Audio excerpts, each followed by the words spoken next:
یا خدا یا خدا، توپا رو نگاه کن داداش. این توپ جام جهانی 2026 آمریکاه. آره داداش، همین الان از کف آمریکا اومده. به داداش، من راستیتش روم نمیشد بیام مغازت.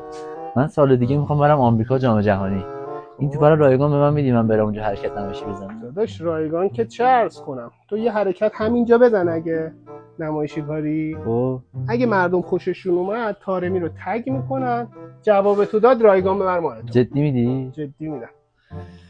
مردم حمایت کنید دیگه، سال دیگه بریم آمریکا جام جهانی.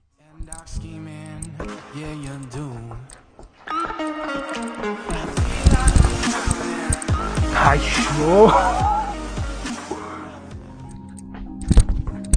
خدا وکیلی این حرکت دیگه حمایت داره. خب مردم از من حمایت کنید که جام جهانی 2026 آمریکا برم کف آمریکا، حرکت‌های نمایشی بزنم و پرچم کشورمو ببرم بالا. طارمی رو تگ کنید این پایین.